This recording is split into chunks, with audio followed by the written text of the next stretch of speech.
everyone. This is the August 23rd meeting of the City Finance Committee. May I have a roll call, please? Yes, Committee Member Gutierrez is not present, so Committee Member Harmon Here. and Chair Friedman. Here. Thank you. We will now move on to public comment. Are there any members of the public who wish to speak to items under the purview of the Finance Committee but that are not on today's agenda? If so, please come forward. Not seeing any, I will close general public comment. And now we do have I just want to kick it off before we turn it over to staff, saying this is the first of the department presentations for the Sustainability Initiative in Vision 2030. So there's a lot of work that's gone into this presentation and future, and this is really going to set the tone for as we move forward in the Finance Committee and the information. So I'm looking forward to the presentation today and those coming forward. So with that, I will turn it over to our Finance Director, Mr. DeMartini. Thank you very much, Chair Friedman. Good afternoon, committee members. I'm very happy to kick it off the first presentation of department deep dives, where department staff will be giving a lot of really great information to the committee and the public about how their operations are funded, some of the operational and other challenges that they've been facing over the past couple of years, what they anticipate facing in the upcoming couple of fiscal years, and just really have a robust conversation with the committee members to really provide context as it relates to the Fiscal Sustainability Initiative and the city's Vision 2030. And so with that, I'd like to turn it over to the Director of the Community Development Department, Director Isaacson, who will kick it off. Thank you. Thank you, Mr. DeMartini. Good afternoon, Chair Friedman, Committee Member Harmon. My name is Eli Isaacson. I am the city's Community Development Director, and I will be providing an introduction to today's financial review for the department. Mr. DeMartini, if I could have the next slide, please. Thank you.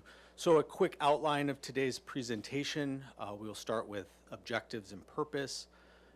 I will then provide a department overview before handing it over to Business Manager James Hamilton to do a financial review by fund, including a review of our programs and services and their related sources of funding.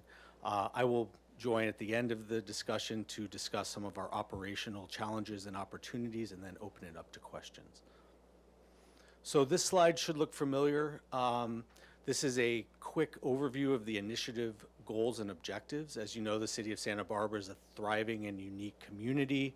As an employer, we are striving to provide the highest quality services and programs to our community that is enabled by employing the most qualified staff and maintaining high standards of excellence. We are embarking on an initiative called Vision 2030. At the core of that initiative is fiscal sustainability, which ensures the city continues to meet the needs of the people of Santa Barbara for now and years to come. And you know, part of that initiative requires an assessment such that we can make recommendations on revenue generating options and review our operational processes for efficiency. The objectives include identifying and assessing options for implementation that increase revenue while also creating work efficiencies and eliminating redundancies for continual process improvements and workload reductions. Here's a timeline. This was presented several meetings ago. We believe it'd be advantageous to review this now. At the STAR, August, September, those are Finance Committee meetings where myself and other department directors will provide financial and operational reviews of their departments. And so for the department overview, first we have a organizational chart showing the 12 programs and the FTEs within the Community Development Department. As you may notice, we have a number of vacancies throughout the department at this point. If you go to the next slide, we've broken out staffing by division. Again, we have 12 programs, 6 different funds funding those programs for a total of 82 FTEs, and currently we have 13 vacancies, which is roughly around 16% vacancy rate, although very recently we've been up as high as above 20% vacancy in the department. Next slide, please. So this is our total expenditures by fund for FY23. As you can see, we are primarily funded by the general fund. 80% of our funding comes from the general fund, right around $15 million. The remaining 20% is divided amongst the Affordable Housing Fund and then several state and federal grant and assistance programs. This is our general fund expenditures by division. As you can see on the left here, the majority of our expenditure occurs in planning and building and safety at roughly 40% each. The remaining 20% is divided amongst administration at 13% and then housing and human services at 8%.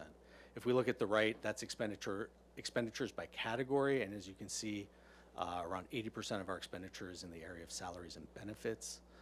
The rest is either in allocated costs to other city departments or supplies, services, special projects, and other miscellaneous expenditures around 1%. The last slide I'll present before turning it over to Mr. Hamilton is competing work plan priorities. And so these are ongoing and pending work efforts, many of which you are familiar with. One is the housing element update. The reason why this is on our list is while that's typically something that is built into our work plan, what's different this time with this cycle is that we are doing much of that work in-house. Typically, we would manage a contract with consultants to do that update for us. With the sort of pervasive labor issues that are happening and the number of housing element updates that are happening across the state, it was very difficult to find consultants to help us with that this year. So that is a staff-led effort this go around. Other things include anticipated statewide land use legislation. We're anticipating additional changes to ADU laws. Last year at this time, we were ramping up to deal with anticipated changes around SB 9 and localizing those land use laws. We're continually working to streamline our land development processes. That includes SFDB evaluation, Acela improvements, things of that nature. We are coming forward in mid-September with a framework for short-term vacation rental program here in the city. We are also working to develop and implement some new programs around substandard building and property conditions.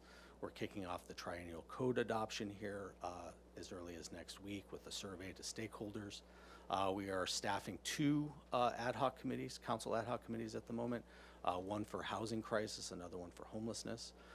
We are very much engaged in the Vision 2030 and fiscal sustainability efforts. That's why we're here this afternoon. And then we're also always working on department-wide technology integration, and then just generally better and broader outreach and communication to internal and external stakeholders. So those are some of the things that we have going on right now. Those are things that are, again, we sort of consider to be above and beyond our sort of normal course of work. These are things that are time-consuming and challenged by some of the vacancy issues I described earlier. So with that, I will turn it over to Business Manager James Hamilton, and he will do a more detailed run-through of the department's expenditures and revenues. Thank you.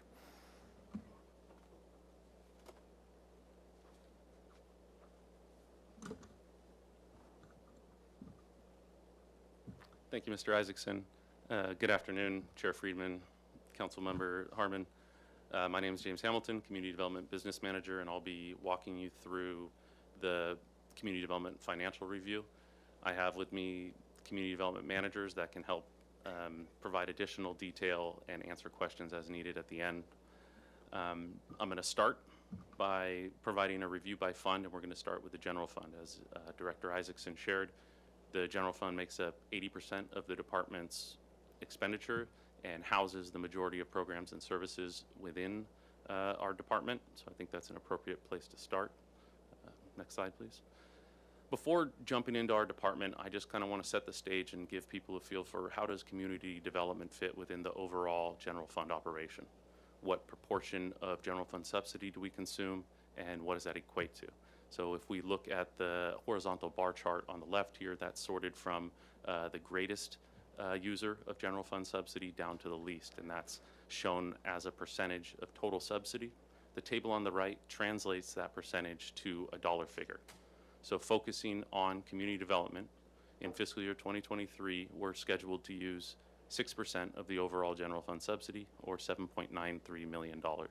And before moving to the next slide, I just want to pause and define a term that I'm going to use far too many times in this presentation, but that is general fund subsidy.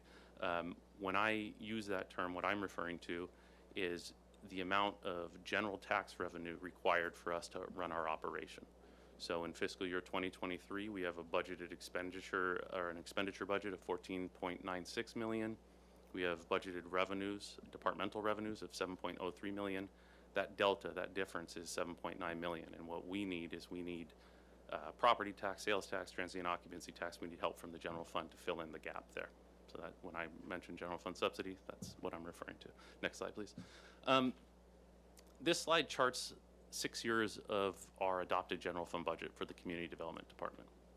The blue bar represents budgeted expenditures, and the orange bar represents our budgeted revenues. And the difference between those is the subsidy that we need to run our operation, or at least the budgeted subsidy that we need. One thing that I'd like to point out with this graph is looking at the difference between those two. You can see when we move from 21 to 22 that the distance between the blue bar and the orange bar grows. The subsidy grew in that year, and we'll get into a little bit more detail of why that is, but I'm just providing a macro look at the department before we jump in. And the main reason is that we had set some revenue targets that weren't entirely realistic and worked with finance to kind of retool our projections and come up with a projection that was more in line with historical averages. We have beat that, which I'll show in the next slide, but just wanted to give some perspective on that. Next slide, please. So this slide charts the last 6 years of budgeted revenue that we just saw in the previous slide, but it plots it against what the actual revenue was in that period. Well, at least for 5 of them. 2023, we don't have data on that yet. And one of the reasons that we worked with finance to retool our revenue projections is if you compare the gold actual revenue bar to the budgeted revenues, when we get into fiscal year 2020 and 2021, we started to have some really large revenue misses. Some of that driven by COVID, some of that driven by a reduction in land development services. We were seeing a trend. It was trending down before COVID hit, and then COVID came in March 2020 and kind of decimated that final quarter of fiscal year 2022. What that did or does is it puts pressure on the department to have salary reductions and hold positions outside of anything that was required because of COVID or recent reduction measures. So before COVID hit, we were already holding positions in response to the revenue miss that we were facing. And that combined with the additional expenditure reductions that are required has really been a factor in why we're facing such a high vacancy rate. And just one or two other things to point out before we move on here is in the current year, in the year that just closed, fiscal year 2022, as I said, we lowered our revenue, our budgeted revenue projection, and you can see we moved from 2021 of 7.03 million for the orange budgeted revenue to 6.26. And in this year, we were able to exceed that with a $7.64 million actual revenue. That is, I believe, an outlier, but we shall see. It's particularly high. Next slide, please. And so what this chart shows, this is 6 years of our budgeted subsidy for the department, and then plotted against that is the actual subsidy that we needed to run our operation. And there's basically two components to that equation for budgeted subsidy and actual subsidy. It's our revenue and our expenditure. And in years where we had revenue challenges, fiscal year 2020, where we were facing kind of lower revenue in general, we had set unrealistically high targets, and then we absorbed additional losses due to COVID. That is the 1 year on this graph where the dark blue bar, which is the actual amount of money we needed, exceeds the budget plan of how much money we would potentially need to run our operation. Even in other years like 2021, where we had about over $1 million revenue miss, we were able to offset that due to high vacancy rates. And in the current year, in fiscal year 2022, because we had a significant revenue beat and we're facing high vacancy, we are $2.7 million below our planned subsidy. So our plan was that we might need $7.86 million in general fund support. Well, as it's looking, we're going to need just over $5 million. That's not a sustainable business model, which is set record revenues, have record vacancy rates, but that is just the reality of the year that closed. Next slide, please. This slide shows the budgeted subsidy trend over the last 5 years on the left, and we've just kind of went over why it drops in 2021. That was due to COVID and required expenditure reductions in that year, and then also why it jumps in 2022, which is that we came up with a more realistic revenue projection, and the consequence to that is that you see a higher subsidy. And in focusing on 2023, the 7.93 million that we have budgeted in the current operating year, the horizontal bar chart on the right breaks that 7.3 million down to the division level, and in the subsequent slides we'll get in and look at those divisions, the programs and services delivered by those divisions, and maybe have a little conversation about the subsidy of the sections and programs within there. Next slide, please. The first operation that I'm going to touch on is administration, and combined with that is community vitality.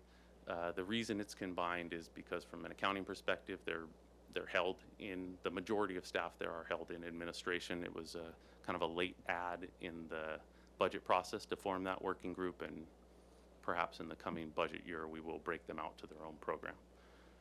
Touching on the programs and services, administration is pretty standard implementation of council directive, providing financial services to the department and coordinating budget development. Community vitality has kind of 3 prongs to that work group. We have economic development, working with community business leaders to support local businesses and commercial districts. We have special projects, which at the moment consist of the State Street Master Plan, and you're all very aware of that. And then the third prong to that is homelessness response. So there's a homelessness programs analyst who coordinates internal and external efforts related to homelessness. And then just touching on the funding in this group, we have charges for services for State Street Master Planner and Project Planner and her work group for services provided on that effort. In regards to the homelessness programs analyst, while not a general fund position, there is a portion of that position that's funded through grant funding, and all other items in this work group are funded through subsidy. And then just touching on a few mandatory services and kind of contractual obligations that we have here. Mandatory services, annual budget development, implementation of council directives, and compliance with city, state, and federal reporting requirements. And then a few things that we're contractually obligated to do. The economic development manager has a contractual obligation to provide the Coast Village Business Improvement District related to that, submit the annual property assessments to the county.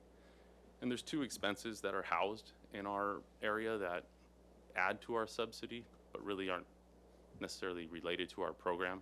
There's a standing agreement to pay a portion of Paseo Nuevo waste services, and that cost of that is just housed and managed through our department. That comes in at about $65,000 a year. We also have an obligation to pay or to contribute to the Local Agency Formation Commission. I think I got that name right, LAFCO. That the cost of that is housed and paid, probably maybe because there's a nexus to planning, I'm not sure, but it's housed and paid through that group. Next slide, please. I'm going to shift divisions at this point and talk about housing and human services. There's a budgeted subsidy in fiscal year 2023 of 1.09 million. The programs and services in this area with regard to the general fund services, we have human services, grants, management and delivery, and rental housing mediation program here. There's a lot of non-general fund activity that occurs, and that's covered later in the presentation, but just quickly, that's affordable housing, development and preservation, community development block grant, and capital projects, and then home grants and rehabilitation projects. And in terms of the sources of funding, looking only at the general fund, the rental housing mediation program collects some revenue through services that are contracted with Goleta and Carpinteria to offer those services, as well as Housing Authority annually contributes an amount to that program. And all the other funding is, the non-general fund areas are covered later. So mandatory services, most of these are not related to the general fund operation, but I'll touch on them quickly because I don't believe that I circle back to them later. Legally mandated use of funds. So when it comes to the federal entitlements, community development block grants and home funding, those must be applied to eligible projects and services. and also the Affordable Housing Fund, which includes a portfolio of redevelopment agency loans. Those have to be applied to eligible affordable housing projects and other eligible activities. And there is a lot of other compliance reporting, quarterly, annual reporting requirements. Next slide. So touching on the discretionary services here, the rental housing mediation program is a program that council elects to fund that assists tenants and landlords with housing issues in hopes to avoid evictions and increase levels of homelessness. And in fiscal year 2023, kind of net of any revenue that they'll be collecting, there is a general fund budgeted program cost of $230,000. The Human Services Grant is another program that council has funded for a long period of time. That's funding to local nonprofit agencies to support programs for the city's vulnerable populations. That is budgeted at a 23 program cost of $763,000. I think there's $726,000 in grant funding, and then there's an appropriation for staff to deliver that program. And then the last item that is housed in here is there's a homeless coordination contract with SB Act that is budgeted at $100,000 in fiscal year 2023. Moving into the building and safety program, the budgeted subsidy here is $1.23 million in fiscal year 2023. There's 4 major programs within this division, and they consist of the building counter and plan review program, and that would be the staff that customers are going to see when they first make contact with us, whether that's at the public counter or over the telephone.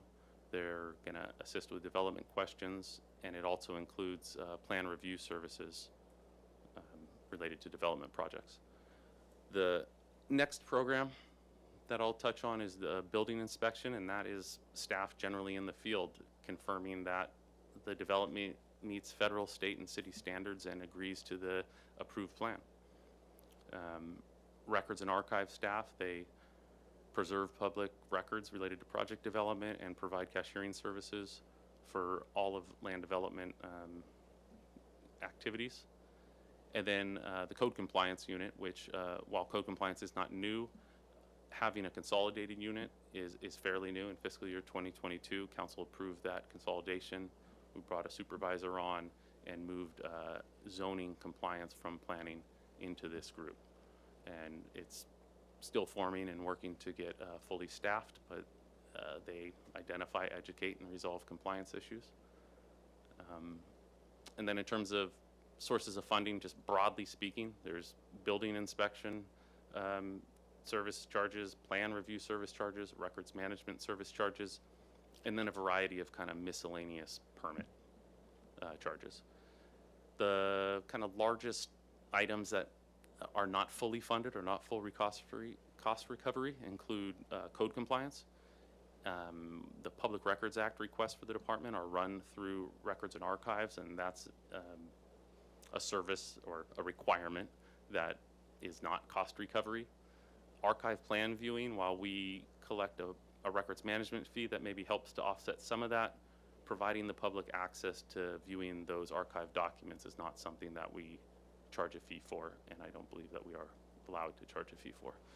And then the last item is just general questions from the public, so counter services that aren't related to a particular existing case. We're not charging someone to come and have that 10-minute conversation. Next slide. This table summarizes at the program level the subsidy by program, and then just quickly walking through it. Building inspection and building counter has a budgeted subsidy of $174,000. Code compliance has a budgeted subsidy of $727,000, and records and archives of $327,000 for a net division subsidy of $1.23 million. Next slide. I'm going to quickly walk through some of the mandatory services. So the services required by building and safety come from federal, state, and local regulation. Some of these include, and I'm not going to read through the whole list, but some of these include adoption of the state, the triennial code cycle, plan review for compliance with adopted construction codes, inspection of construction projects, enforcement of substandard building and property conditions, and enforcement of zoning ordinance compliance. Next slide, please. We're struggling a little bit to come up with some of the discretionary services here. Most of them are mandated. One that I suppose is housed in building and safety is the Accelerate State Street program. So that's a program that's designed to promote and provide incentive or help businesses that fall between, I believe, Cabrillo and Sola. So for someone like me who likes landmarks, I guess that's the Dolphins to about a block above the public market. And they provide a variety of free services to help that business get established in the name of economic development. And then a few other items are, as we touched on, is just kind of the scope and level of resources dedicated to general counter services, public engagement, and land development process improvements. Next slide. Moving on to the Planning Division. The Planning Division also has 4 main programs or sections, and I'll just touch on those quickly. So long-range planning, that is going to cover your multi-year efforts. That would include managing the general fund, local coastal program updates, ordinance amendments, and special studies, as well as monitoring and adapting to new state legislation. The development and environmental review, they are going to review your complex development projects and facilitate projects through the Planning Commission. And I'll just say that I'm trying to stay kind of high level on these services. Obviously, if we want to get more detail on that, I do have the managers here for that. And then moving to the zoning counter and plan review services, their counterpart is the building counter and plan review services. So they're providing the zoning ordinance plan review. They are that first point of contact at the planning counter for in-person and virtual appointments. They're managing, as I said, managing the public counter and performing zoning plan check. And the last program to touch on would be design review and historic preservation, with the bulk of staff work here being project review and staffing and managing the 4 design boards, and then implementation of the historic preservation work program through the city's architectural historian. And broadly speaking, the sources of funding here are really land development planning service charges. That's a really broad category, but if we pulled out our fee schedule, we'd see that there are some intricacies to that. I don't think we want to step through those today, but the other source of funding is grant funding. And that is, long-range planning has historically been entirely subsidized. In the last couple years, they've been able to secure a couple grants to provide reimbursement for staff time spent on some of the various efforts that they're working on. In the coming year, they have $100,000 budgeted to help offset their program costs. And then just touching on kind of the largest unfunded or subsidized services, that is long-range, general counter, historic preservation, and then Mills Act program. And we do charge a cost recovery for Mills Act services, and Mills Act is a program that the city cooperates in to provide property tax breaks for people to restore historic structures. So while we do get cost recovery on those services, by the city taking part in that, we're foregoing a portion of property tax. And I think the last I saw is $90,000 in annual property tax is what we're giving up in, I think, the coming year. Next slide, please. This just summarizes the subsidy by program. I'm not going to walk you through each of these numbers here. I'll highlight that the total subsidy for planning is $4.08 million, and I think the only other thing I would maybe point out on here is that, as I stated, long-range planning has secured that grant for $100,000 to help offset some portion of program costs. Next slide, please.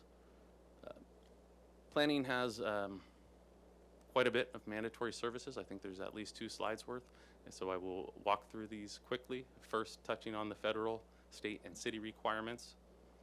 These include project review per the Permit Streamlining Act, environmental review of development projects, the annual general plan progress report that needs to be filed with the state annually, and next slide, please. Moving on to mandatory services covered in the Charter and Municipal Code. These would include things like Planning Commission purview, design review purview, staff hearing officer, and zoning review of building permits. Next slide, please. And pivoting to the discretionary services that planning provides, these would include surveying and designating historic resources, establishing historic districts, the pre-application services, which would be things like planner consultations and zoning letters. Our public counter services, this would be more like probably the scope and amount of resources dedicated to that, the hours that they're available. And then adopting local regulations to implement statewide legislative changes, and in particular calling out accessory dwelling units in Senate Bill 9. That concludes the general fund. I have a few more slides to work through to cover the entire department, but I'll wrap that up, pass it back to the director, and then we'll get into our question and discussion. So in looking at the Affordable Housing Fund, I stated this previously, but I will restate it. The Affordable Housing Fund is a portfolio of loans that were made by the redevelopment agency. After the redevelopment agency was dissolved, the Affordable Housing Trust Fund was established to hold those loans. Some of the programs and services provided under that program are that they fund and provide project management for new affordable housing developments. They fund acquisition of properties to add to the city's inventory of affordable housing units. And they provide service, oversight, and monitoring of that loan portfolio. What are the sources of revenue? They're loan repayments and a small portion of investment income that's related to whatever cash balance they might hold. Some of the challenges facing this fund, in an attempt to reduce general fund subsidy, the People Assisting the Homeless contract, that's our local homeless shelter, that comes in at about $200,000 a year. That's been, portions of that were moved over in the past couple years, and the full contract is charged there in the coming year. It's an allowed cost, but it adds pressure to the fund, and as you'll see in a graph that I'm going to share. And then a few of the other challenges are just increasing overhead costs and increasing staffing costs. And you've heard in previous presentations, whether it's healthcare, retirement, or just annual increases, staffing costs are going up. The revenue stream for this fund is fairly flat. And with loan repayments, loans will be repaid at a point in time. So if anything, I would expect it to dip in the future. Next slide, please. This slide illustrates the change in budgeted surplus over the last 5 years. The budgeted expenditures is the blue graph. The budgeted revenues is the orange graph. The delta, the difference, is the budgeted surplus. And what we've seen as we've pushed costs there, like the PATH contract, added some staff to support to provide needed services there, and just kind of absorbed the increasing costs, we've seen that surplus all but disappear in the current budgeted year. And I think we will probably need to make a longer term plan for how we manage some of the costs in that fund. Moving on to a couple of special revenue funds that we have, Community Development Block Grant, Home, and PLHA funds. Next slide, we'll take a look at the Community Development Block Grant first. So CDBG, the purpose of this fund is support activities that benefit low and moderate income households.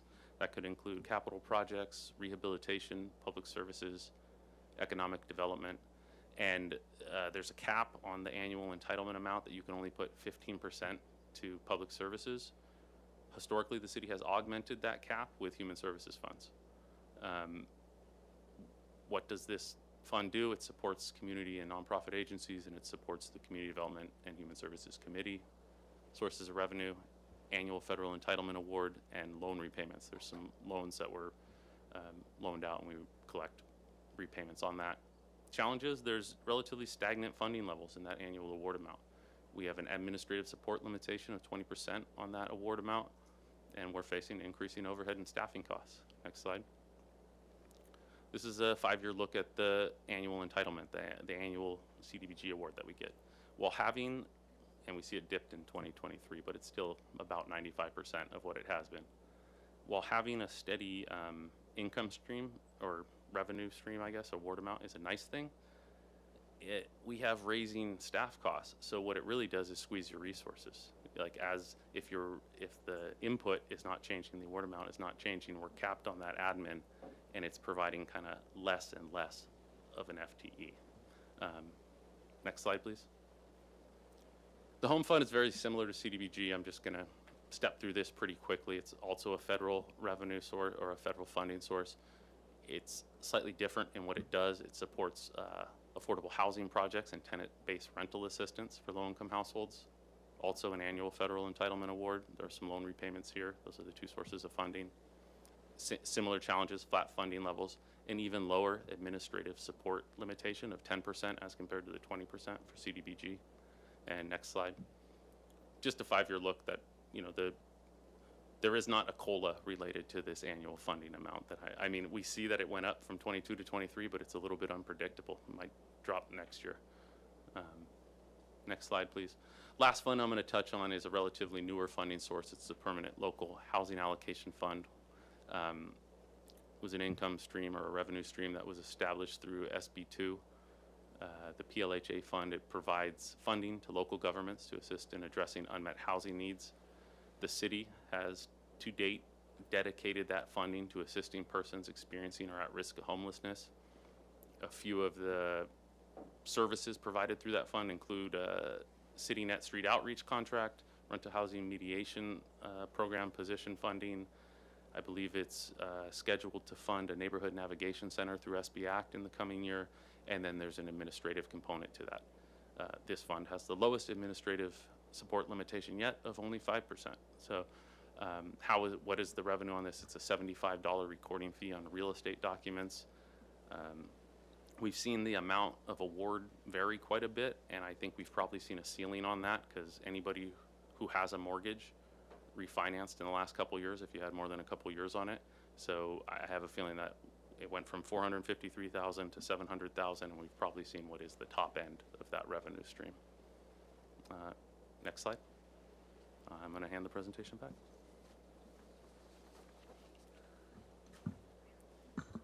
Thank you, James. So to conclude the presentation, we wanted to identify some challenges and opportunities around areas where we can reevaluate and reimagine how we do things in community development. And so obviously, one of the challenges that we've mentioned earlier are unfunded legislative mandates, where we get directives from the state of California that require staff involvement. However, those directives do not come with a corresponding financial support from the state of California. And then, as we talked about earlier as well, our vacancies, issues around recruitment and retention are challenging our ability to take on one-off programs and projects oriented around improving how we do business in the department. And so while we recognize these things as being extremely important to addressing sort of structural and systemic needs within our operations, it's very difficult to find the capacity to take on many of those projects right now. But in terms of areas where we plan to reevaluate, one area is reviewing our boards and commissions. Another area is looking at balancing discretionary versus ministerial approvals within the department. And then we're also identified a update to our fee study as an opportunity to reevaluate program overhead and cost recovery levels, and as well look at how to address non-cost recovery services that we just discussed earlier, such as code compliance and other things that we are currently doing that does not have a very simple sort of cost recovery model associated with it. And so with that, I will stand for any questions. All of the community development division managers are also in attendance this afternoon, and we'll be happy to answer questions as well. Thank you. Thank you, Mr. Isaacson. And before I turn it over to my colleagues and for questions, and then we'll go to public comment and then general comments and wrap up, I just want to say this is an excellent presentation, and I appreciate how you walked us through the mandatory versus discretionary and the challenges you had, as well as some options, and there was very well done. And I'll have some comments later that I think there's some good examples here of what we should be looking for in the other departments that are going to come forward. But I appreciate all the effort that went into this from all our staff. I know there was multiple departments, finance and your department, that were going through it. So with that, I'll open it up for questions from my colleagues, if there are any questions, or if you'd like I go first, either way. Okay. So I do have a few. The first one is, if you could pull up slide number 4. It just gets to the timeline of this initiative, and there was a lot of work that went into this, and I assume into the other presentations. And so September 27th, and Mr. DiMartini, you and I have talked about this, it may be too soon to have these presentations and come back and give us recommendations here. So do we want to still shoot for that timeline, or do we want to make an adjustment right now? Chair Friedman, I'd be happy to talk through the timeline a bit. As I mentioned at the last presentation where we introduced Vision 2030, I indicated that the timeline is very aggressive. And it's not realistic to assume that the working groups that have already been established and will be ramping up in the next couple of weeks will have a full set of recommendations for the committee for your consideration. It's just not realistic at this time.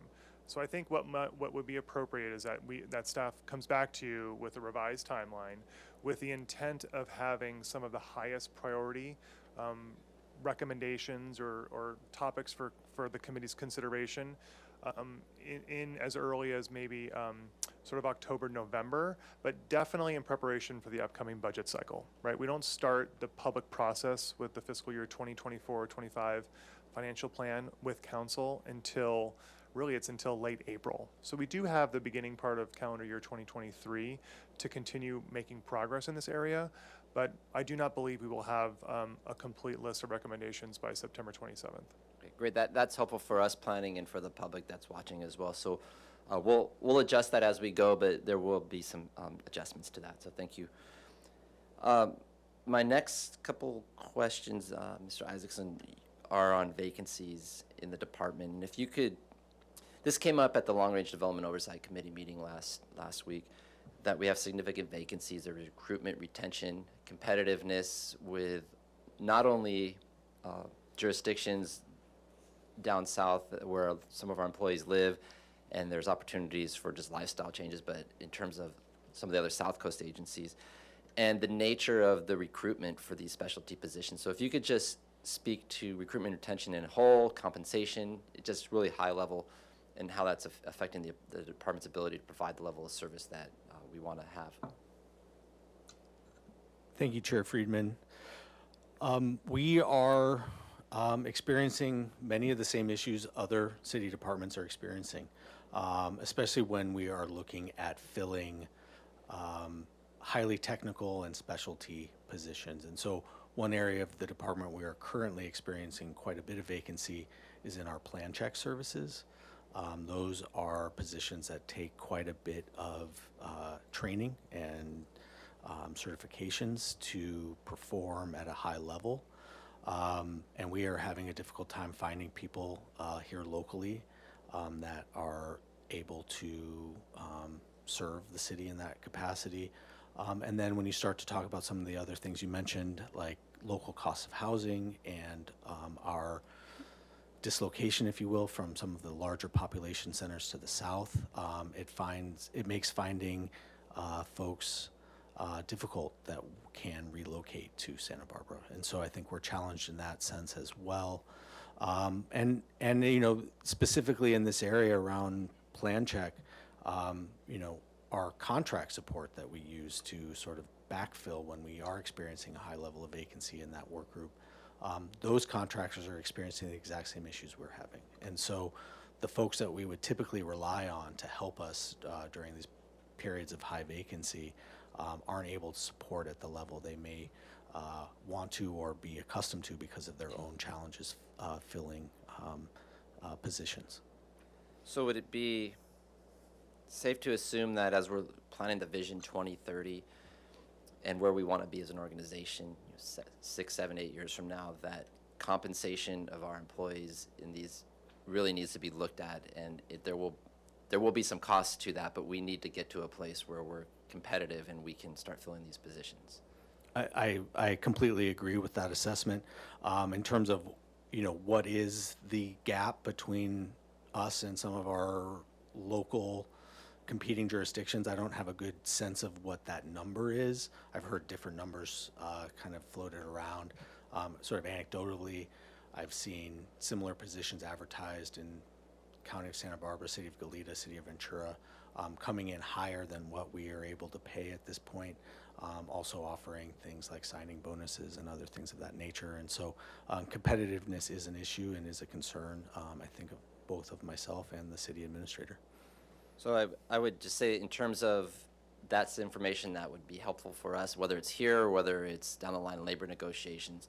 but that's information that we need to properly account for when we're trying to get to the Vision 2030, where we're a sustainable organization, and be realistic about what the costs are going to be for this and other departments that we have.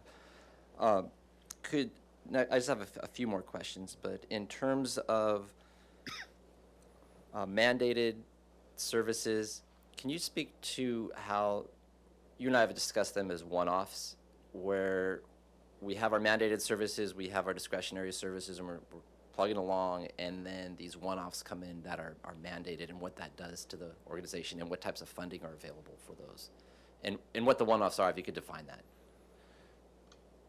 Thank you, Chair Friedman. I think it's a one-off project is slightly different depending on the work group that we're talking about. I think a good example for the sake of conversation today would be something like SB 9.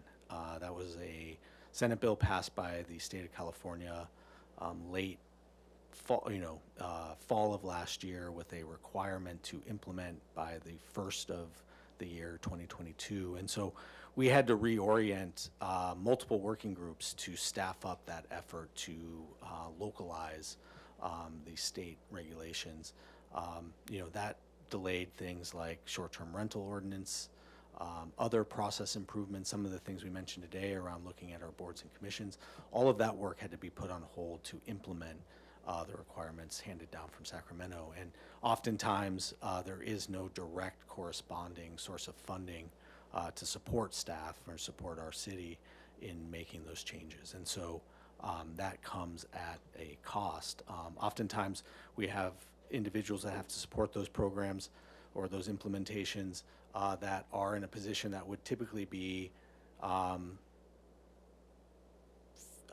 cost recovery or fee supported at a high level. Well, that work, there is no fee associated with that, and so that becomes a higher overhead cost for the department, and that contributes to a decrease in revenues and an increase in our required subsidy from the general fund. That's one of the challenges that we face, is like that housing element's another one. Even though we can plan for it, it changed this year because of the lack of contract support. Next question, if you could just pull up slide 23. And it gets into code compliance in the Building and Safety Department. So there is a general fund subsidy of $726,000 here. Are there any fees that we have with code compliance that recover costs? And what are some of the trade-offs if we were to start charging for code compliance? Because we could try to get the whole 726, but there would be some impacts if we to customer service and just building safety if we tried that. So,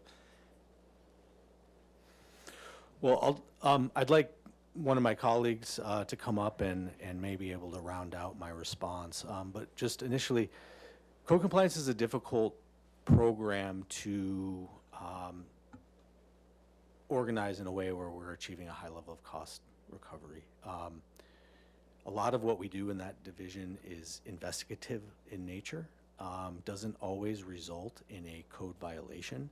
And so to be fully cost recovery, in instances where we have code violations, we would either have to, when we verify that a code violation actually has occurred, we would impose a very high penalty to recover the costs of all of the code complaints investigated that did not result in a code violation. And so I think it's reasonable to expect that there will always be some level of subsidy associated with that program here at the city. But we are, as we mentioned, through a fee study update, we would be able to identify other means for achieving a higher level of cost recovery in that program moving forward. that answer, that's helpful, because when you see something like 726,000 subsidy, it immediately stands out as something, hey, can we do a higher cost recovery? But it's complex, and there are services like that we necessarily, they're a public benefit that we provide, and we can't necessarily charge for them. Going on to the fee study, are our fees up to date? Are there new fees that we have? Acela, there's a lot of change over there, so are there things that we should be looking at in terms of updating our fees, or new fees that are just not covered right now? Thank you. So what I would say to that is The last fee study was completed in March 2019. We've done a couple updates since then in response to operational changes. So when we went from paper to digital, we did a fee study update to adjust records and archives fees because their previous fee schedule was based on a paper-based system. So we reevaluated them and updated those fees. But we are absolutely due for a fee update. We're about 4 years out now, and if we started that today, we'd probably be 8 to 10 months before we complete it, just in terms of getting a consultant on and scheduling it and getting it done. And in that time since the last update, we've seen the implementation of the Acela system, as well as a move from paper to digital. So significant operational changes, and I would say it's appropriate to reevaluate. Okay, thank you. And I have just 2 more questions. Sorry for all the questions here, but that's why we're here, right? On the Affordable Housing Fund, there's concerns looking at it that it's not sustainable. It is above, the revenues are above the expenditures now, but what are we projecting going out, and is there some challenges that we're going to have to take a stronger look at? Thank you, Chair Friedman. Yes, the Affordable Housing Fund right now is, of course, it was used to be RDA, used to have a big influx of funding that came into that. But since that has been dissolved, what we basically rely on in that fund is all of the repayments to old loans that were given way back in the day. So those usually are on a 30-year term. We wrote a lot of those in residual receipts, so we may have started receiving payments, but in 30 years, it's definitely needing to be paid off.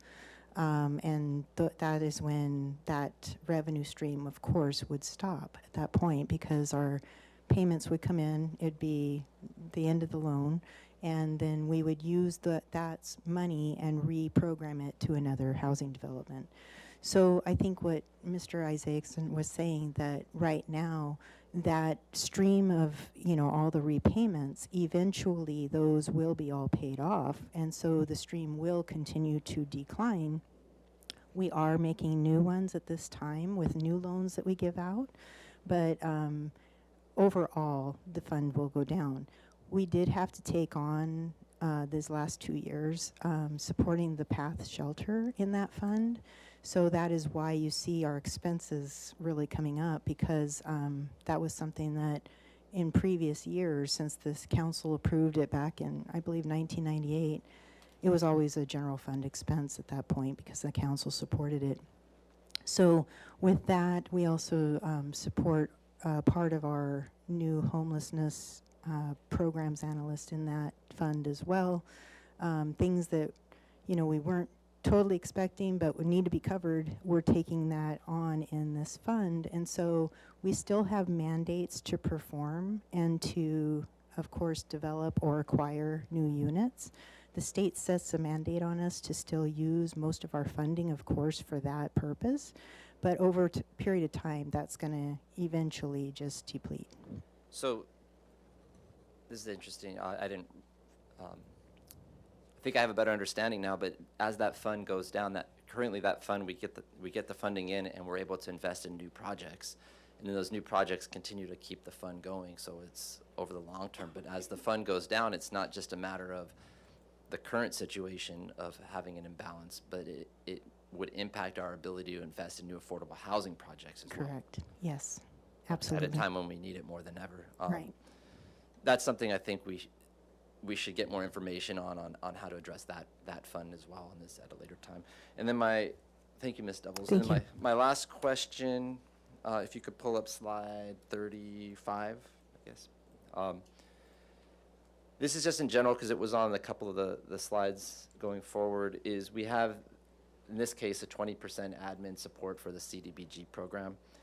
But that program, the funding is stagnant as our costs go up. And so how do we address that if at some point the 20% doesn't cover the staffing? We can only reduce the staffing hours so much because we have to provide a certain number of FTE to run the program. So does that become a general fund subsidy then, or how does the program work if our staff costs are above 20%? And then the future slides, 10% and 5% for the other programs. Thank you, Chair Friedman. Yes, that is correct. We only are able to charge 20% of CDBG entitlement to staff and admin costs. We also do use other little bits of, like Mr. Hamilton was saying, we get, 10% of home and 5% of PLHA. But for CDBG, we only do get that 20%. However, we are going to be coming forward in October this year with a new plan of possibly charging 5% of our capital projects. We're allowed to do that with our entitlement because our staff puts in so much time on delivering those projects that we're able to charge a 5% admin cost, project delivery cost. So we are trying to really be careful with that fund and keep it in check so that we don't have to lose any staffing in the future. But you're right in that if the government decides to decrease our entitlements, for many, many years it's been pretty much status quo. But if they start decreasing that and we're still taking 20% to cover our admin costs, that means less for nonprofit agencies and awards. And we just have to kind of like keep that in balance all the time. So, Thank you. That's all the questions I have for now, so open up to my colleagues. Go ahead. Thank you. Thank you, Chair Friedman. Most of my questions were covered by you, Chair. Hold on, let me open my draft. Well, I guess, sorry, Ms. Doubles, to have you sit down. I'm going to start working backwards through your comments. And I just had a follow-up in connection with the fact that we can't ever charge more than the allotted administration fee. Just sort of thinking through ways that we could solve this, and I know that's not exactly what we're here to do today, but I'm just curious about this. Do you think that in terms of saving on administrative time and costs, we would be better off saying we're going to do 2 or 3 maximum large grants versus the large number of them? I mean, would that cut back on staff time? Is that the kind of thing that we're thinking about in terms of making this project or this this grant program sustainable over the long term? Have you guys thought that through and what that would look like? Yes, Chair Friedman and Councilmember Harmon, we have actually thought about that in the past, and that is why they actually put a minimum amount award of $9,000 for the agencies. We have usually about 50 applicants during a cycle, and so if we were to decrease, the amount of awards we give, we would have to, of course, increase the amounts, but to give them to, a lesser number of agencies. The whole problem with that is, and it's been kind of in the past, it comes up too, is that certain nonprofits that really need that, smaller amount to fill that gap to be able to provide that service that we need in the community, they sometimes may not be awarded, and then you have agencies that may not be able to continue a service that maybe our community really needs. So it's one of those things that you have to think about there.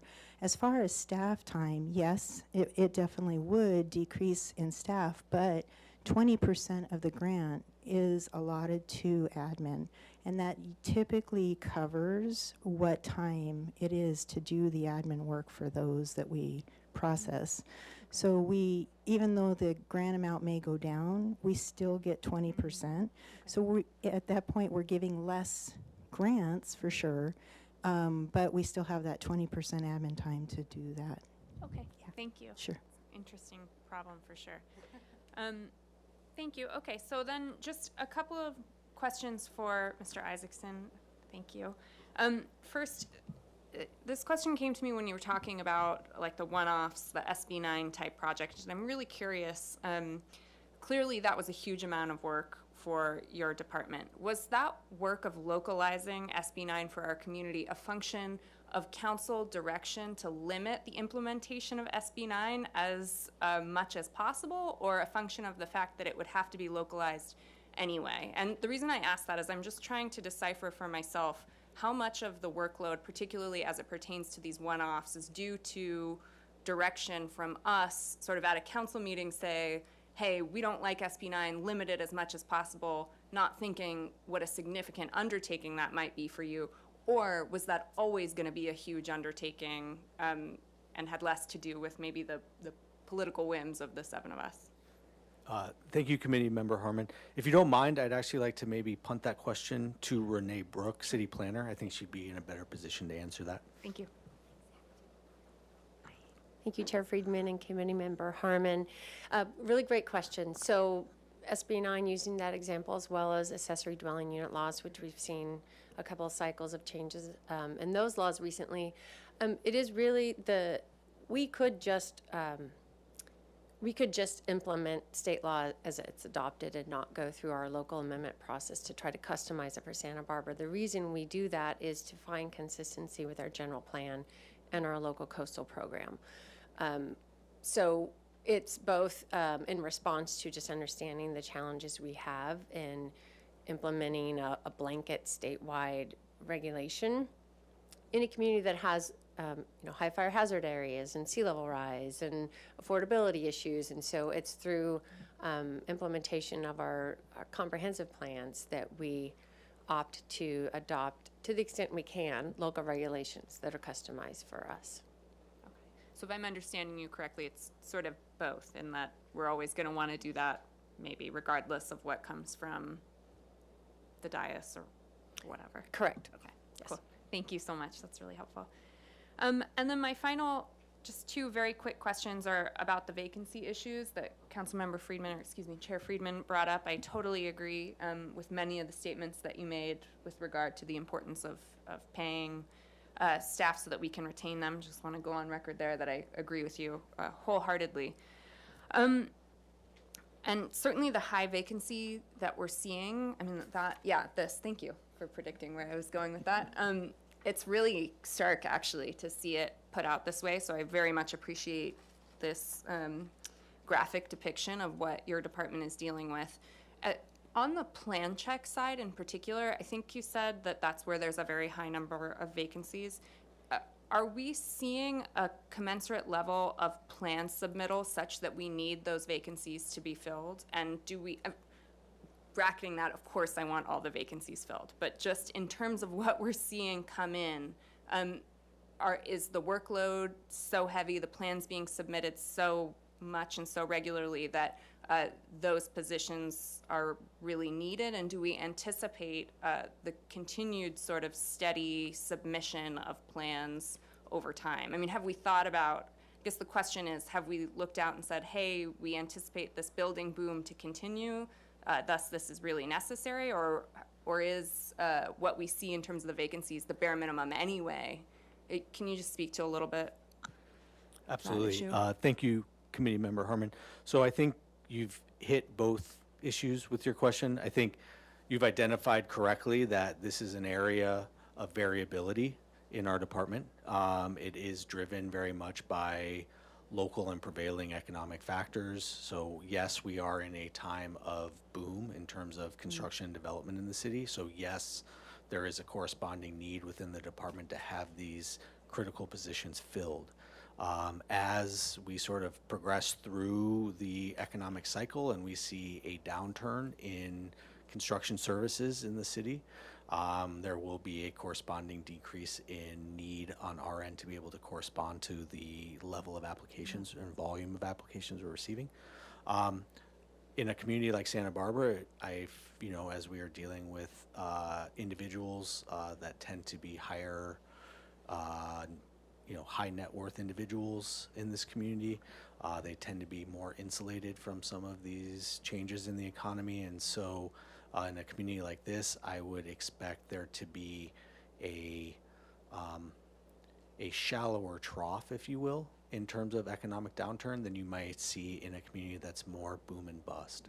And so I think our development services needs in this community are probably a little bit more resilient. And so the staffing levels that we are indicating through this organizational chart really are sort of indicative of a sort of being able to respond effectively to sort of a baseline level of development in our community. And the way we adjust is really through our contracted services with folks like Bureau Veritas or Interwest, who sort of we route our overflow to those organizations to help us with plan check in times when we're really busy.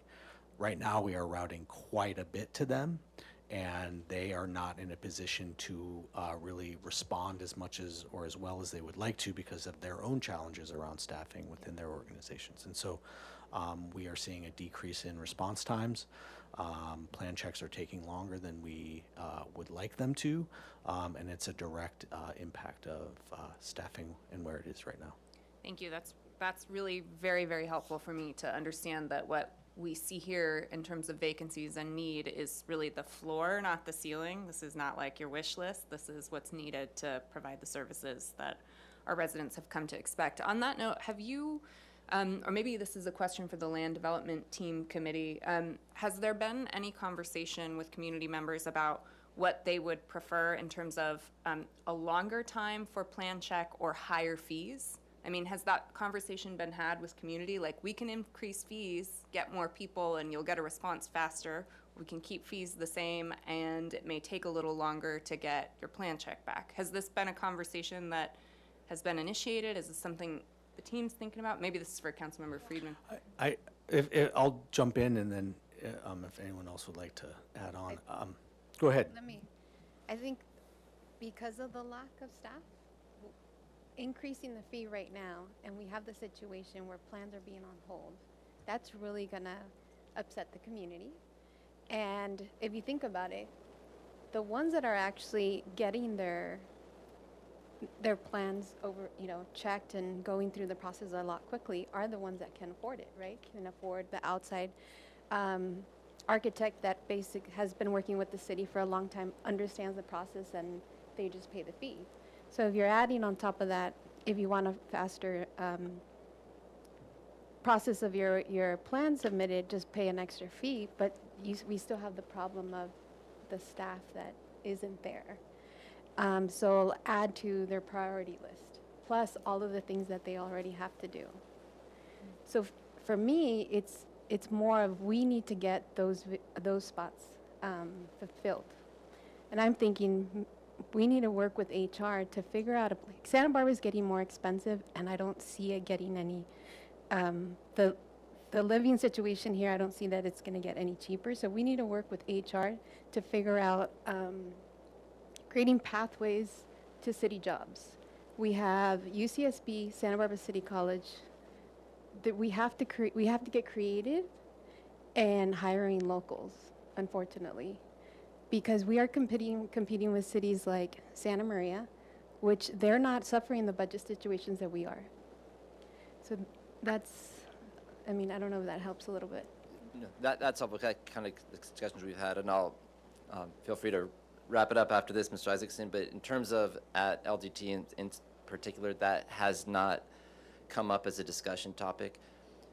We've been operating under the assumption that time is of the essence when you're doing these projects because there's carrying costs, and a lot of them are major projects. Some are individual projects, but some are major housing projects or business redevelopments that are coming in that would add to the economy, and it's already taking too long. So we've been operating under that assumption that time is the essential factor, and we want to reduce it as much as we can. But we're open to having that discussion if it's something that we think the community would want to look at the trade-offs, because I think Councilmember Gutierrez mentioned some of the trade-offs. But Yeah, and I can clarify quickly before you jump in. I agree, time is of the essence, but my point is, once we get those positions filled, right, there's not unlimited money to get more folks in the door to assist with plan checking. So there's a limit to how fast we can respond. So people need to understand either those fees go up and we can hire more people and maybe the response time can be faster, or this is what it is. So I guess, does that make sense? Is this something you guys are thinking through?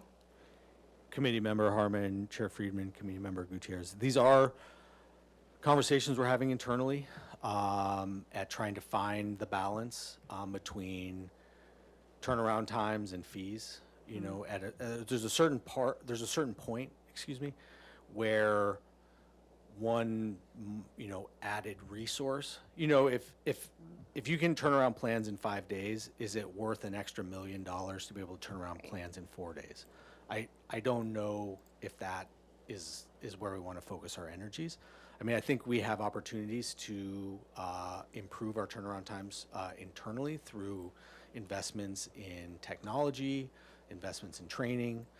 To your point, Committee Member Gutierrez, we are really focused right now in promoting within the department to bring people up into higher positions. We've brought several individuals into the organization through hourly positions that now have full-time positions with the department. So we are looking at all opportunities for staffing, and we are very much committed to training up our staff into these higher level positions. And so I feel that we are doing a good job of that now, but we are continuing to look for more opportunities to bring more and more folks into our organization. So I think it's a complicated answer to that question. I think not all projects are equal. I think there are some project types where time is of the utmost concern, and applicants would be willing to spend more to get faster turnaround times. And I think there's other projects where folks, some of the feedback we get is our fees are already pretty high, and additional fees on top of that would be difficult. And so, like most things, it really is a balancing act, and really trying to figure out what is the right turnaround time versus cost associated with providing that service at that level. And that's really what we're constantly trying to examine and evaluate and reevaluate within the department to try to strike the proper balance in those areas. So you're telling me there's no obvious answer? I wish there Right. was. Could I add to that? That might be something when we do a fee study, to look at maybe a two-tiered system for those larger projects that are community benefit or whatever they are that want to go forward, and those that say the fees are too high, I can't go forward because the fees are so high. So if I waited longer, to have a reduced fee or something like that. So that's a good. Thank you. I appreciate that. I will leave it there and save the rest for comments, but thank you, Councilmember Gutierrez and Friedman, for your comments. It was really helpful. Councilmember Gutierrez. I have a lot of questions, but I'm just going to stick to two. My first one, the code compliance, on slide 22, sources of funding unfunded. From the code compliance that you get, what is the percentage of those that actually have a violation and you're able to, charge those fees? I'm just wrapping everything together. So we have a waiting period that is not normal right now because of our lack of vacancies. And then as I was hearing you speak today, I'm thinking, well, if you're going to search, you're going to find. And with some of the complaints you hear from the community about, the process in building and safety and community development takes a long time. Can you just walk me through the process of code compliance? And how does the department get a red flag? And just walk me through it. Thank you, Committee Member Gutierrez. I'd like to hand this question off to Tina Dye, our Chief Building Official. Thank you, Committee Member Gutierrez and Committee. The process of code compliance is we receive complaints. We then investigate and then make findings, whether the complaint is valid or not. And then we send letters to the property owner asking for access. And from there, they're given a timeline. They're given a notice of violation, and they're given a timeline to complete the violations. If they don't do that, then we can move to assessing fees. However, the fees aren't nearly as substantial as the services were provided. Another part of your question was a percentage. I don't really have a percentage, an exact percentage, but a majority of our complaints, we do find violations. Which doesn't surprise me at all. My only concern is so when somebody calls, is there a checkoff list where you can validate the complaint before you actually start putting in the work and time? For example, we call 911 and they ask you, why are you calling? And if it's a traffic incident, no injuries, they'll usually say, you have to go on this website and make the report. If the person, it was just kind of a hit and run, but there's no injuries. So is there some sort of checkoff list that you regulate those calls of like, yes, this seems like a valid concern, or this is, a person that normally calls to complain? Procedurally, we have to make a site visit, but we deal with a variety of types of complaints. So there may be complaints where we don't have to make a site visit. So I don't know if that answers your question. Yes, yes and Okay. no, but it's, Okay. it's good. So on slide 26, now I'm going to move on to my next question. I'm not going to take too much time. For sources of funding, unfunded historical preservation, my initial thought for this, is there any state grants that we can get to fund?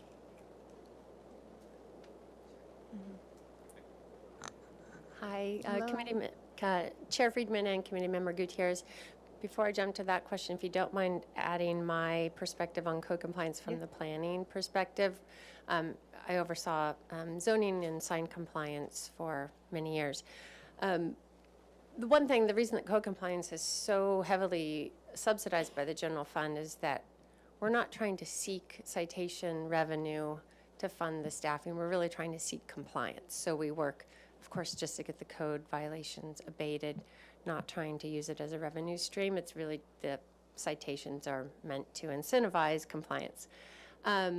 And then in terms of the violation complaints we'd get in zoning or sign complaints, they often do come with photos. So certain violations, like in the sense of a sign, they give us a sign, a complaint, a photo of the sign. It's fairly easy to tell. But obviously the building code violations are much more complex and require extensive site visits.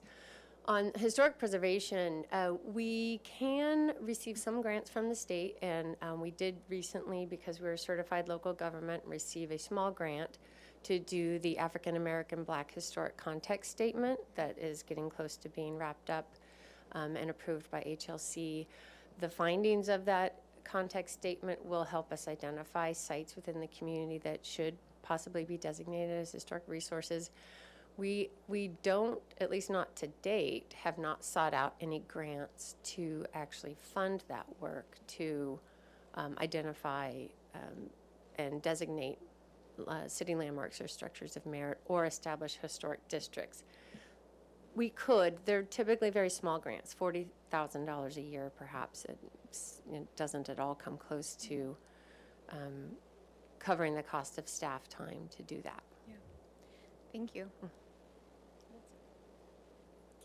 No other questions? Feel free. Okay. Perfect. All right. So at this point, I'll open it up to public comment. Are there any members of the public that wish to speak to this item? Please come forward. And not seeing any, none online. So I'll close public comment and we'll go to, we're not taking any motions today. It's just more direction from all of us. So I'll start out just kind of set the tone, and then everybody feel free to jump in with your own comments. I have a few that are written out. So first, I would like to recognize Mr. Hamilton, because you've made it into the Eric Friedman pantheon of quotes. So I think you kind of set the tone for today when you said that record revenue with record vacancy rates is not a sustainable way to conduct business. I think that gets to the heart of why we're here, while all the other departments are here, and you summed it up in one sentence. So you get a thumbs up. But I do want to again appreciate all the work that staff put into this. I thought the presentation, and this is for the other departments coming forward, it really walked us through the budget, the challenges, mandatory versus discretionary, and then where there's opportunities for some growth in revenues, where there isn't. And then if we were to go down that, there would be trade-offs for some of the things of increased revenue would have some trade-offs in terms of the customer service expectations that we're having. And each department is going to have those types of challenges that are unique to the department, and it's good to understand those. And in terms of just the slide presentation, I liked I liked all of it, but the first few slides say 6 through 12, I think are useful. They were useful for me. I won't speak for my colleagues, but I found these all useful to help frame where we are and how it's affecting there's vacancies in there in the departments, because each department has those. the general fund, and then the priorities that we have. And I liked slide 12 in particular because it gives a reference for the department and how much it relies on the general fund and where it is within the general fund. And then everything else just flowed from that. And I appreciate the output. That's just comments for other departments that are coming forward.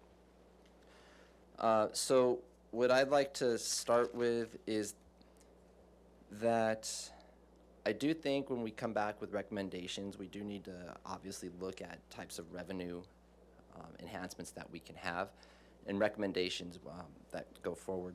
And in particular, with this department and our others, such as library and parks, our community services departments, that we provide a community service. Some of it is much needed, like planning, you can't do without it, but there's also discretionary roles within that, just as in parks and libraries.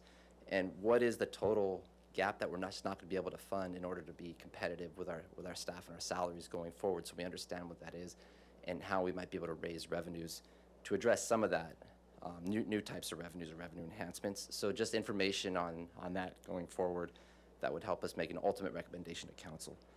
I'm also interested in our boards and commissions and how they can be more effective and more efficient, some of them, and understanding more what the staff time that goes into some of these and why we might want to consider making some recommendations. There is a lot of work in terms of just public noticing, the agenda, getting the staff reports up there, and sometimes there's quorum issues with them. So we do all this work and they don't have a quorum and it's canceled at the last minute. And that, it's not just a couple hours of work, it's dozens and dozens of hours of work per meeting when you factor in all the staff. So just how can we be more effective and efficient and still deliver the services to the public that we expect, and maybe even enhance our services with some recommendations.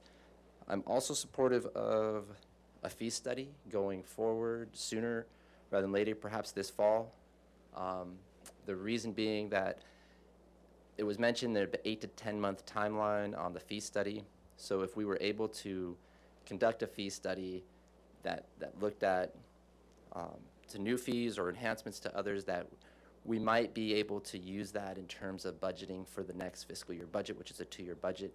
And even if we're not, it gets us closer to where we need to be, and we can make adjustments down the line. But this is something I think it's more timely than not. I don't think we should be waiting to try to budget it for next fiscal year, and then all of a sudden we're 2 years down the line. If we could get something done that gives us information, an actual study that gives us information within a year or so, and look at the issue of perhaps a tiered in some approaches when we're talking about time versus cost as part of that study, because I think it is a valid point. There are some who would pay more if they have a big major project that they want to get it in, versus those who it's a home remodel or something like that where they're really on a budget and they might be able to afford to wait another month or two if they had a reduced rate. So I also would like to look at legislative advocacy in terms of how we can work with our state legislature, even federal, but I think state is probably the appropriate path to get results in terms of just grants or other opportunities to help fund these state mandates that come in terms of covering staff costs, whether they're grants or whether they're just opportunities for us to have the proper staffing on these and not have to stop projects that we're on, so we're able to staff up when we need to, and even be competitive for the consultants, because there's consultants out there that we just don't have access to because of funding. And just two more. So the human services, I am interested in having the discussion. Councilmember Harmon, you mentioned the trade-off of having larger grants and fewer projects versus smaller grants, 9,000 and up, and more grants. But I want to get more information on that. I think it's important because Ms. Doubles raised a valid point, but there's others to consider as well. One is, are we being effective in service delivery, and are we changing the needle on some of these issues? Or are we just managing the current status quo? So, and then the other aspect is, what is the amount of time and investment it takes to operate around 50 grants versus a reduced number? There's annual reports that need to be filed. You have to review each one. You have to check compliance for them. And sometimes some of these grants, when you're talking about $9,000 or $10,000 grants, the amount of staff time comes in, it's very close to what the grant could be. But I would assume, but I don't have that information. So those are the types of things I'd like to see. And then also with that, and that might be an appropriate discussion because that comes to council in October, I believe, when we set the priorities for the application process for the next year. But also have a discussion on, as long as I've been on council, it's been pretty much a 1 year. Every year we look at it. Would it be more effective to look at, say, a 3-year plan? One, it would provide certainty, 3 or 5 years or whatever it is, multi-year, let's say. It would provide certainty for the applicants coming in. It would provide more of a time to achieve some outcomes because we're focusing on the same issue for the next 2 to 3 years. For example, when the council prioritized homeless services, if this next year we switched completely, we might not have had the time to achieve the results we wanted, but if we're making a sustained commitment. So just different options for us to consider, and that might be at the council meeting more appropriate than bringing it back here. But I'll leave that up to staff to do. And then my last one is I'm interested in the Affordable Housing Fund, just understanding what's its sustainability level, how can we use that to create more affordable housing? Is there affordable housing projects that are at risk because it's decreasing over time, and what can be done to assist with that? So I will turn it over to Councilmember Gutierrez. I support all the recommendations that Mr. Friedman just mentioned. I just want to give thanks to all the staff that participated in this presentation. I really like this presentation. I'm really picky about slideshows.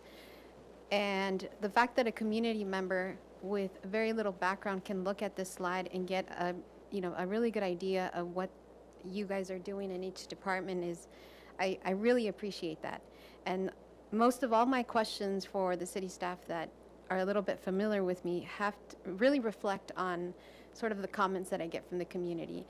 So I would like to thank all of you for really taking in consideration what the community perspective, their perspective of, what changes should be happening at the city level, and then seeing this slideshow really reflects, okay, we hear you, but these are the reasons why.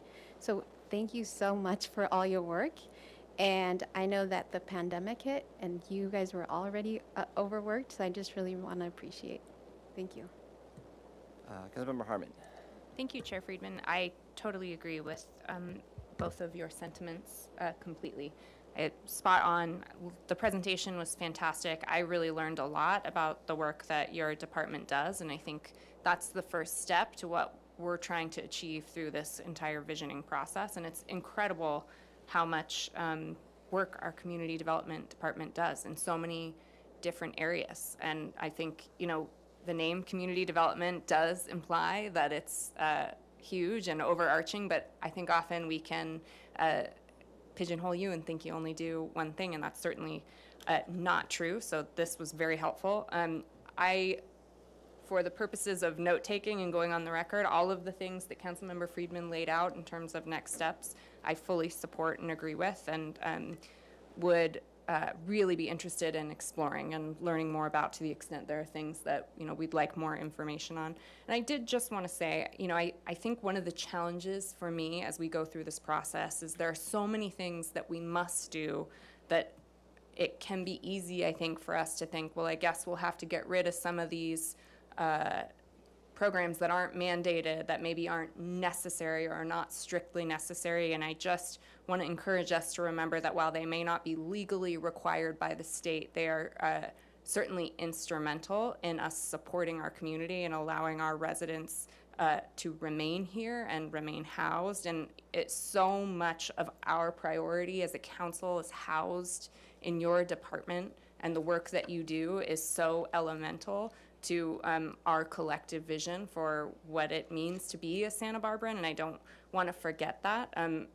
This process is not about taking like a hatchet to all of the amazing things that this city does, and I'm thinking particularly about affordable housing, talking about the opportunities through community development to support the development of affordable housing. I think it would be really easy as we look at this chart with all of these vacancies and all of the numbers that are not in our favor to say, well, let's just throw out that baby along with the bathwater. But that is not serving our residents, and I don't think it's serving the purpose of Vision 2030 in the long term either. So a priority for me is to make sure that I take a holistic look at the opportunities to, I don't even know what the word is. I was going to save money, I guess, is the simple way to say it.